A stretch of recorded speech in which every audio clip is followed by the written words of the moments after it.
교수님, 저 지금 이상한 장면을 하나 목격했어요. 세리는 떨리는 손으로 전화를 걸며 숨을 가다듬었습니다. 그녀는 오범수의 번호를 누르기까지 무수히 망설였고 목소리를 꺼내기까지 수십 번 심호흡을 했습니다. 하지만 지금 이 순간만큼은 망설일 이유가 없었습니다. 그녀는 분명히 봤습니다. 그 여자가 한이의 친모, 나영은이 한이를 유모차에 태운 채 걷고 있는 모습을. 사실 그날 세리는 단지 한이가 보고 싶어서 움직였습니다. 그 이상도 이하도 아니었습니다. 오범수와 한이를 떠올리며 멀리서라도 아이의 손등이나 볼, 작은 발을 눈으로 담아두고 싶었습니다. 그러나 정작 그 집 근처에서 마주한 광경은 너무도 낯설고 동시에 위협적이었습니다. 한이는 지금 나영은 품 안에 있었습니다. 그리고 그것은 결코 예정된 모습이 아니었습니다. 며칠 전 세리는 오범수에게 말했습니다. 교수님, 저 도저히 술도가 식구들 뵐 면목이 없어요. 우리 아버지 때문에 교수님 얼굴도 보기가 힘들어요. 시간을 좀 갖고 싶어요. 오범수는 짧게 침묵한 뒤 말했습니다. 얼마든지 기다릴게. 하지만 너무 멀리 가지는 마. 난 그 자리에 있을 테니까. 세리는 고개를 끄덕였지만 그 이후 마음은 쉬이 가라앉지 않았습니다. 시간이 흘러도 오범수와 한이를 향한 그리움은 오히려 더 짙어졌습니다. 그리움은 결국 행동으로 옮겨졌고 그녀는 조심스레 한이의 돌봄 선생님 집 근처를 맴돌았습니다. 이따금 멀리서 들리는 아이 울음소리에도 가슴이 두근거렸고 집 앞 작은 놀이터에서 웃음소리가 들리면 숨부터 죽이고 가로수 뒤에 몸을 숨겼습니다. 그러다 세리는 보았습니다. 그 여자 나영은을. 낯익은 실루엣, 선글라스로 눈을 가렸고 아이를 조심스럽게 다루는 척하면서도 주변을 힐끗거리던 그 모습. 세리는 확신했습니다. 이건 돌봄 선생님과 약속된 일정이 아니었습니다. 누군가에게 들키지 않으려는 행동이었습니다. 세리는 휴대폰을 꺼내 들고 오범수에게 연락했습니다. 교수님, 저 한이가 보고 싶어서 한이 보러 왔는데요. 방금 이상한 장면을 하나 목격했어요. 지금 한이 엄마가 한이 유모차에 태우고 산책하고 있는데요. 혹시 알고 계셨어요? 뭐라고? 오범수의 목소리는 낮게 잠겼지만 분명히 떨리고 있었습니다. 세리의 말이 이어졌습니다. 유모차에 한이가 타 있고요.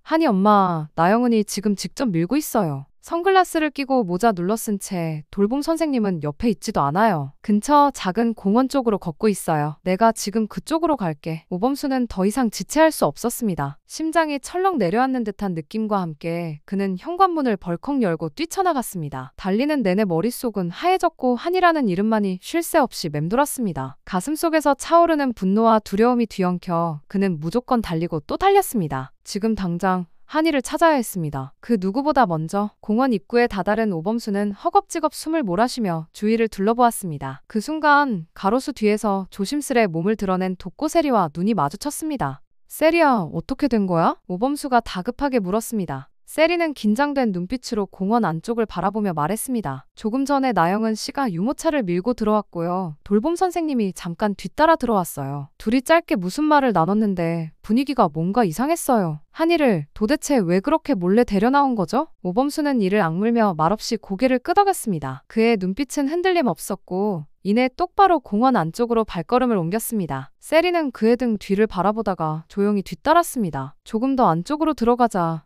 나무 그늘 아래 벤치에 앉아있는 나영은과 그 옆에서 눈치를 살피는 돌봄 선생님의 모습이 보였습니다. 유모차는 벤치 옆에 세워져 있었고 한이는 그 안에서 조용히 눈을 감고 잠들어 있었습니다. 오범수는 천천히 그러나 분명한 걸음으로 다가갔습니다. 그의 발자국 소리에 놀란 나영은이 고개를 들었습니다. 그 순간 선글라스 너머로 보인 눈빛이 순간적으로 흔들렸습니다. 너 여기서 대체 뭐 하는 거야? 오범수의 목소리는 낮았지만 단호하고 날카로웠습니다. 말끝마다 억눌러온 분노가 묻어났습니다. 나영은은 당황한 듯 입술을 달싹이며 말했습니다. 오빠, 그게 그냥 한이가 너무 보고 싶어서. 보고 싶으면 연락을 해야지. 돌봄 선생님이랑 짜고 몰래 데리고 나와? 이게 지금 정상이야? 난 엄마야. 엄마가 애 보는 게 왜 문제야? 나영은은 억울하다는 듯 고개를 들었지만 그 눈빛엔 확신이 없었습니다. 오범수는 숨을 깊게 들이쉬고 조용히 한이의 유모차 옆으로 다가갔습니다. 아이의 얼굴을 조심스럽게 들여다보며 속삭이듯 말했습니다. 한이야, 아빠가 왔어. 그리고 그는 다시 고개를 돌려 나영은을 바라보았습니다. 이번엔 차분했지만 더욱 단호했습니다. 당신 한이를 보고 싶다고 했지. 그럼 왜 떠날 땐 그렇게 냉정했는데 당신이 그 애한테 무슨 짓을 했는지 기억은 해? 그땐 어쩔 수 없었잖아. 나도 살 길이 필요했어. 나영은은 변명처럼 말했지만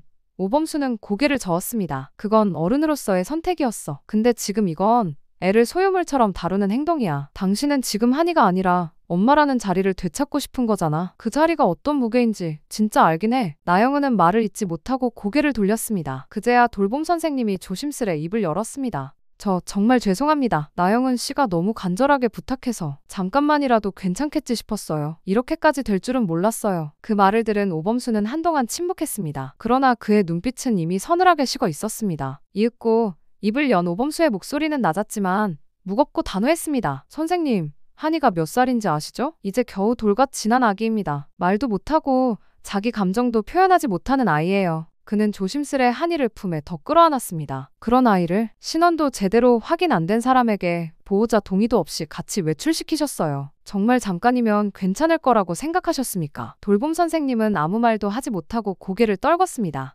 오범수는 날카롭게 이어갔습니다. 저한테 연락 한 통, 확인 한 줄이라도 하셨어요? 한이를 어디에 데려가고 뭘 보여줄지, 뭘 먹일지 단 한 번이라도 생각해 보셨어요? 그는 숨을 한 번 깊이 들이쉬고는 더는 참지 않았습니다. 그 사람이 한이 데리고 사라졌다면요? 그 자리에서 유모차가 굴러가서 사고라도 났다면요? 그땐 선생님이 다 책임지실 수 있었겠어요? 돌봄 선생님의 어깨가 떨렸습니다. 그녀는 입술을 깨물며 고개를 들지 못한 채 떨리는 손으로 눈가를 훔쳤습니다. 오범수는 마지막으로 낮게 말했습니다. 한이는 제 인생 전부입니다. 선생님한테 맡긴 것도 제가 믿었기 때문이에요. 그런데 오늘 그 믿음을 스스로 깼습니다. 그는 한이를 더 꽉 안으며 돌아섰습니다. 그러자 그 순간 돌봄 선생님이 다급히 일어나 그의 팔을 붙잡았습니다. 손끝이 떨리고 목소리에는 절박함이 묻어났습니다. 죄송해요. 제발 한 번만 용서해주세요. 정말 다시는 이런 일 없게 할게요. 제가 얼마나 경솔했는지 이제야 뼈저리게 느껴요. 한이를 그렇게 아무 말 없이 데리고 나가게 한 건 정말 제 실수예요. 욕하셔도 괜찮아요. 근데 한이만큼은 제가 책임지고 더 잘 볼 수 있도록 한 번만 기회를 주세요. 오범수는 잠시 멈춰섰습니다. 하지만 고개는 돌리지 않았습니다. 그의 손에는 아직도 잠든 한이의 체온이 전해졌고 그 무게는 가볍지 않았습니다. 용서요. 그는 낮게 읊조리듯 말했습니다. 그 말, 오늘 이 아이가 무사했기에 가능한 겁니다. 만약 한이가 사라졌거나 다쳤거나 오늘처럼 끝나지 않았을 거예요. 돌봄 선생님은 그 말에 더는 말을 잇지 못하고 그대로 눈물을 떨구었습니다. 오늘 이 일 절대 그냥 넘기지 않겠습니다. 그리고 무엇보다 가장 중요한 보호자와의 신뢰를 깨셨기 때문에 한이는 오늘부로 더 이상 선생님께 맡기지 않겠습니다. 그는 더는 말을 잇지 않고 돌아섰습니다. 돌봄 선생님은 무너진 듯 그 자리에 주저앉았고 주위의 공기마저 얼어붙은 듯한 정적 속에서 나영은이 갑자기 나를 세운 목소리로 외쳤습니다. 신원이 불분명한 사람이라니? 나 한이 엄마야. 누가 보면 생판남인 줄 알겠네. 내가 내 애를 데리고 나간 게 뭐가 잘못이야? 그 말에 오범수는 조용히 고개를 돌렸습니다. 눈빛은 여전히 차가웠고 입술은 단단히 다물려 있었습니다. 그는 천천히 한 걸음 나영은에게 다가갔습니다. 지금 뭐라고 했어? 엄마? 그는 조용히 되물었지만 그 말끝에는 날카로운 칼날이 서 있었습니다. 그래, 내 말대로 내가 한이 엄마라면 왜 이렇게 숨어서 몰래 남의 집에 들락거리며 아이를 만나? 왜 떳떳하게 나서지 못했어? 왜 돌봄 선생님이랑 짜고 내 허락도 없이 한이를 데리고 나간 건데? 나영은은 잠시 말문이 막혔습니다. 하지만 오범수는 멈추지 않았습니다.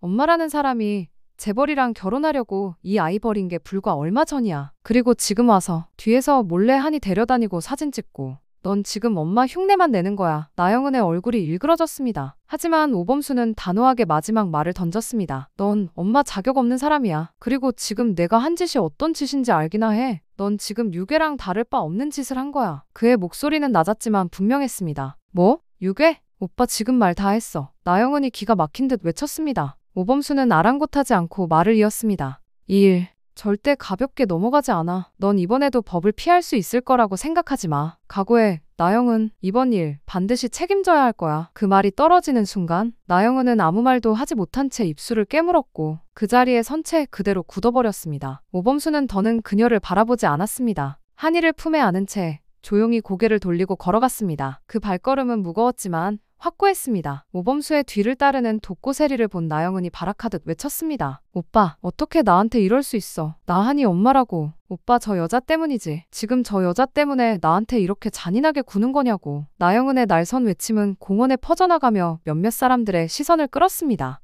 하지만 오범수는 그 소리에 반응조차 하지 않았습니다. 등 뒤에서 쏟아지는 절규에도 그는 미동도 없이 조용히 한 손으로 세리의 팔을 붙잡았습니다. 대꾸할 거 없어. 그냥 가자. 짧고 단호한 그 한마디. 그것으로 모든 입장을 정리한 듯 했습니다. 독고세리는 망설이듯 뒤를 돌아봤지만 오범수는 세차게 고개를 저으며 다시 그녀의 손을 이끌었습니다. 나영은의 목소리는 점점 높아졌고 억울함과 분노로 떨리고 있었지만 오범수는 단 한 번도 뒤를 돌아보지 않았습니다. 그에게는 더 이상 그녀의 감정 따위는 고려 대상이 아니었습니다.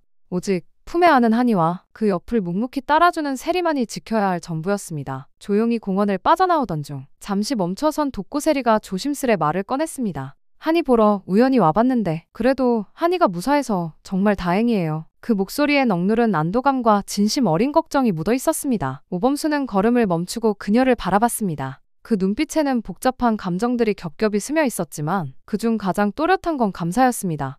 고마워. 셀이 너 아니었으면 오늘 무슨 일이 벌어졌을지 몰라. 한이 지켜줘서 정말 고마워. 셀이는 고개를 저으며 작게 웃었습니다. 제가 한 건 별거 없어요. 그냥 한이가 그리워서 얼굴이라도 보려고 왔을 뿐인데. 그 순간 오범수는 진지한 얼굴로 그녀를 바라보며 조심스럽게 물었습니다. 셀이야, 생각 좀 해봤어? 앞으로 어떻게 할지. 그 물음에 세리는 눈을 내리깔았습니다. 입술을 꼭 다물고 있던 그녀는 이내 복잡한 감정이 차오르듯 한 줄 한 줄 이야기를 이어갔습니다. 저희 아빠가 술도가에 저지른 짓들 때문에 정말 염치 없다는 거 알아요. 술도가 식구들 볼 면목도 없다는 것도요. 그래서 떠나야겠다고 생각도 했어요. 그래야 다들 편해질 거라고. 그녀의 목소리가 떨렸습니다. 눈가엔 이미 눈물이 고여 있었고 손끝이 가늘게 떨리고 있었습니다. 그런데요, 교수님이랑 한이가 너무 보고 싶었어요. 한이 웃는 얼굴이 떠나질 않아요. 교수님이 기다릴게라고 말하던 그 표정이 자꾸 마음을 붙잡았어요. 솔직히 도저히 교수님이랑 한이 안 보고 살아갈 자신이 없어요. 그 말과 함께 세리는 조용히 흐느꼈습니다. 더는 감정을 억누르지 못한 채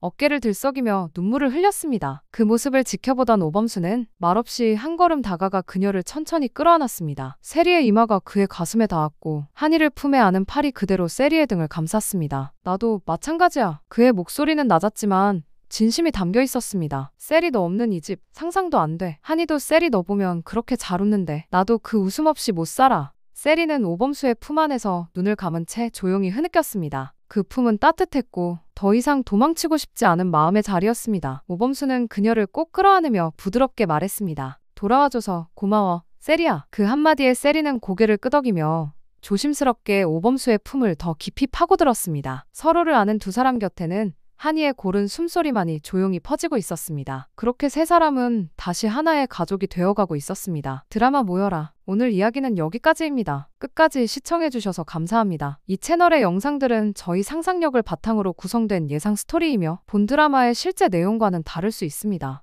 오늘 이야기가 재밌으셨다면 구독과 좋아요 그리고 여러분의 생각을 담은 댓글도 꼭 남겨주세요. 여러분의 응원은 다음 이야기를 만드는데 큰 힘이 됩니다. 다음 이야기를 더 빨리 보고 싶으시다면 알림 설정도 잊지 마세요. 감사합니다.